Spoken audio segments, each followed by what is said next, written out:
Hello, everyone. I hope that you're doing amazing wherever you are in the world. My name is Boom Shaka, and I welcome you to my channel. As always, I'm so grateful that you're listening, subscribing, and commenting. I really appreciate the support. I'm actually really interested by the fact that a lot of you are very interested in my room and the way it looks and how I'm constantly changing it and how things keep on moving. And I'm kind of surprised because I imagine that everyone changes their room and moves it around all the time, but I guess you guys don't. I'm fascinated by that actually. But that's not what this video is about. What I wanted to speak to you guys about in this video is about the sensual experience of food and of eating food and sharing food and all of that. One of my main things, even though I'm an INFJ and most of my meals are a hurried thing where I'm in the middle of work and I'm like, oh my God, I don't have time. I just need to really put something in my body so I don't get a hunger headache or I don't starve myself to death. And so I'll completely quickly munch something without even thinking about it. And so most of my meals are like that, right? Because I'm like rushing from one thing to another. I'm in the middle of my projects or I'm like recording a video and I'm like, oh, right, I haven't eaten in like a few hours. Let's go eat something and then go back to work. As I said, most of my meals are like that, but I am still a foodie at heart, which is kind of, I guess, one of those contradictory things about me because I don't usually, I think usually food is such a waste of time because I'm like, but I have to work. Seriously, I have to go eat my food. What? What? But then I'll have these moments where I'm like, oh my God, I love food. Food is such a sensual experience, and I want to eat, and I just want to sit and savor the food and savor the meal and have a delicious meal with friends or family or by myself and just sit and eat for hours on end and really feel the flavors and feel the spices and taste every little essence of it and really get everything out of it and then experience it as a real experience, not just as a hurried like let's shovel food into our mouth so we don't feel hungry after, right? And so, as I said, those are the two contradictory aspects to myself. But I do have a thing about most of my friends, actually, all of my friends that I hang out with are major foodies. I think the reason for that is mostly because the only real thing that I do with my friends, except have conversations about deep topics, is eat. I love because normally, as I said, I don't spend time on my food. So when I do have the time and I do go out with a friend and I'm like, all right, I'm going out, I'm doing this, I'm going to do something social, usually I end up eating with them. And when I do have the time, as I said, I will spend hours and hours and hours and hours basically a long time researching the restaurant that I'm going to go eat at with them. So normally when I have time and I'm just sitting around, I'm like, all right, cool, I have a few minutes. I'll go and research some restaurants. A lot of times in Chiang Mai when I was just sitting around on my couch reading mangas and I'm like, ooh, I wonder what new restaurant I should try next with a friend, or what new restaurants are out there, or what new foods I should be trying out. And so I'll sit and I'll just be like kind of going through Google or going through like the different posts about food and the different foodies in Chiang Mai, and I would make a list of all the different places that I think we should visit, and then eventually I'll be like, all right, cool, I want to go to this place. I really want to go try the ramen at this place. And then I'll message a couple of friends, be like, interested in ramen? And they're like, yes, maybe. Oh, yeah. And so then eventually I go to have a meal with them. And at that point, it really becomes, as I said, a sensual experience, a elongated experience where I'll sit with them and I'll actually sit down and enjoy the meal and the conversation and the atmosphere. I'll have an appetizer and really like savor each bite and talk about it and make noises and really be in the moment, and then I'll order an entree and again really enjoy it and really actually eat the whole thing with pleasure, and a dessert. And so I really make a whole experience of it, like 2 or 3 hours spent on this meal, right? So as I said, this is a rarity nowadays, obviously because of the quarantine and the lockdown. I'm not doing any of this. But as I said, in general, usually once a week I try to make one of my meals an experience. One of my meals an extremely sensual, elongated experience. Or before the quarantine, as I said, I used to do this a lot. So every week I'd make sure that I have a long list of places that I would love to eat at in Chiang Mai. And I had a list like that in Toronto as well when I lived here. So, once a week, even if no one else was coming with me, I would go out, I'd go to a restaurant that I really wanted to try out, and I'd sit and I'd order 2 or 3 different things, and I'd sit and enjoy the meal and eat and savor it and kind of think about, oh, what flavors did they use in here? What spices did they use? What ingredients have they used? How did they make it? And a lot of times I'd like something so much that I'd email the chef or the restaurant itself, but like, I really love that dish that you made.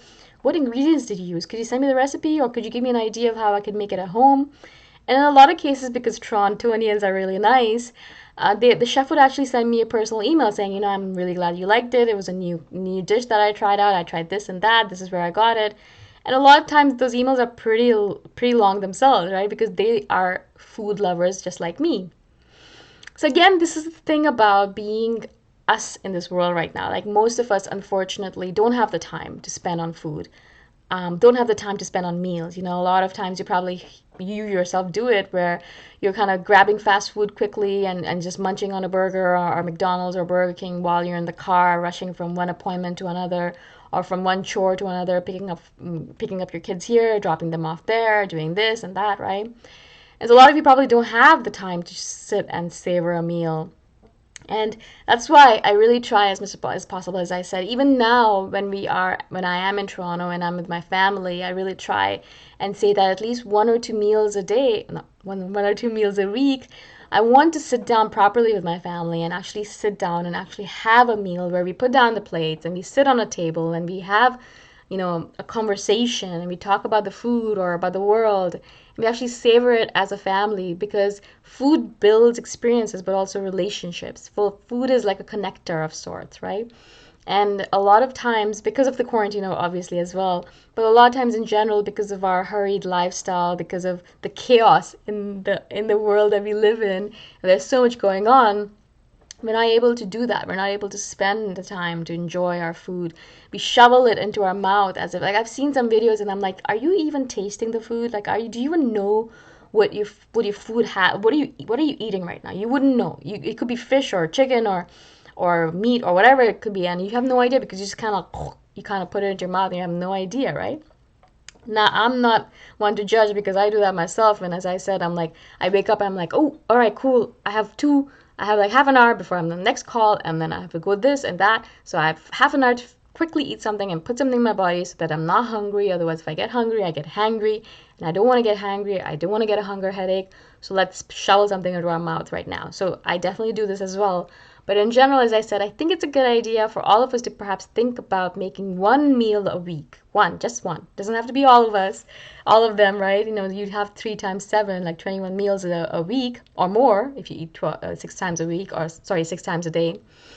But you have a minimum of 21 meals to work with. And so I can imagine that you could make one of it, even if you live by yourself, even if you're just doing it on your own.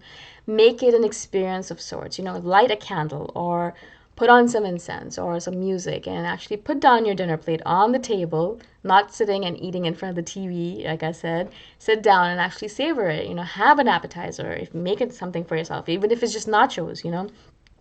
Sit down and savor it and taste it and understand the food and commune with it, relate to it, talk to it, have a relationship with it, right? Because you are what you eat, really. And we don't think about it, but everything that we're putting into our body really is assimilating into every part of your body. So your eyes are made up of the food that you ate. If you have beautiful, shiny, bright, radiant eyes, it's because you had beautiful, shiny, radiant food, right? And I noticed that when I eat well, my eyes are shinier and the whites in my eyes are cleaner and whiter.